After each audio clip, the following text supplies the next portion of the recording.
L'échec fait du bruit. On l'entend tomber, on le voit se briser. Mais il existe un mal plus sournois, plus vaste, qui ne fait aucun son. La confusion. La confusion n'est pas une erreur de parcours, c'est l'absence de parcours. C'est ce brouillard statique qui s'installe entre ce que vous êtes et ce que vous faites. On ne la nomme jamais car elle n'a pas de visage. On préfère dire que l'on est fatigué ou débordé. Mais la vérité est plus simple. Vous avez perdu le fil de votre propre narration.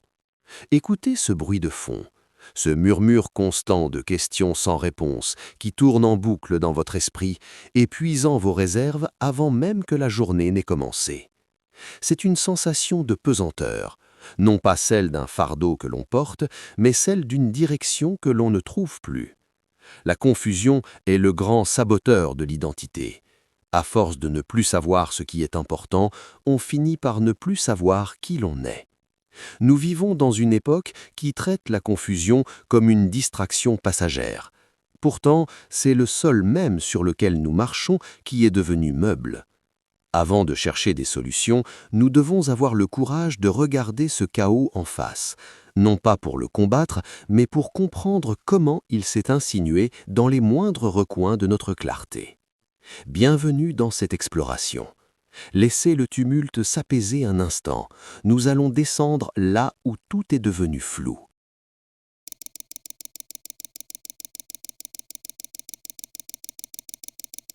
La confusion agit comme une fuite d'énergie silencieuse. Vous ne faites rien, et pourtant, vous êtes épuisé. C'est le poids de toutes les décisions que vous n'avez pas prises. Chaque option non choisie reste ouverte, comme une fenêtre qui laisse entrer le froid. Votre esprit s'épuise à essayer de maintenir ses futurs possibles en vie, alors qu'aucun ne s'incarne. L'identité floue est le prix le plus lourd. À force de ne plus savoir ce que vous voulez, vous finissez par ne plus savoir ce que vous aimez, ni ce que vous détestez.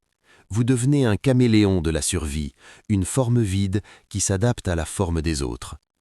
La fatigue émotionnelle qui en découle est unique. Ce n'est pas la tristesse, c'est l'anesthésie. On ne ressent plus la joie des petites victoires, car on n'est jamais sûr qu'elles comptent vraiment. C'est ainsi que la vie se met en pause.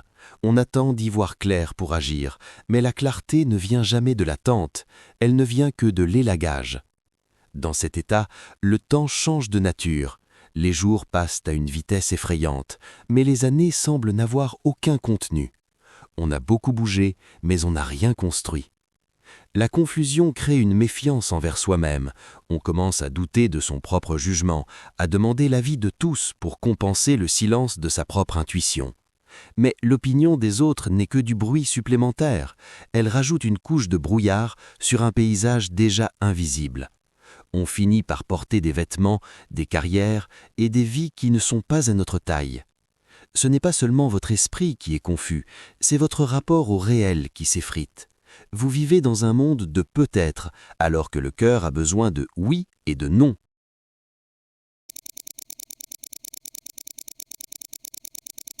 L'échec est une blessure. C'est un mur que l'on percute à pleine vitesse. C'est douloureux, certes, mais c'est informatif. Le mur vous indique où s'arrête la route. La confusion, elle, ne vous arrête pas. Elle vous laisse marcher, mais elle change la nature du sol sous vos pas. Elle transforme votre chemin en un labyrinthe de brume où chaque direction semble également valide et également vaine. On sait quand on a échoué. On peut pleurer un échec, on peut l'analyser, on peut le transformer en leçon. Mais comment transformer en leçon quelque chose que l'on ne parvient même pas à saisir? L'échec a une forme géométrique, c'est un point final. La confusion est une forme gazeuse. Elle remplit tout l'espace disponible dans votre esprit jusqu'à ce qu'il n'y ait plus d'oxygène pour la décision. Parce que l'échec est visible, la société nous offre de la compassion ou du mépris. Mais parce que la confusion est invisible, elle nous laisse seuls. On nous demande « Comment vas-tu ?» et nous répondons « Ça va », alors que nous sommes en train de nous noyer dans un verre d'eau. L'échec est un événement. La confusion est un état. On sort d'un échec par l'action, on ne sort de la confusion que par la clarté. Et la clarté demande un type de courage que nous n'avons plus l'habitude d'exercer. Nous préférerions presque échouer 1000 fois plutôt que de rester 1 heure de plus dans cette incertitude grise. Car l'échec nous redonne une identité, celle du vaincu, tandis que la confusion nous l'arrache. C'est pour cela que la confusion est plus destructrice. Elle ne brise pas vos projets, elle brise l'outil qui permet de les concevoir, votre discernement. Sans discernement, même le succès n'a plus de goût.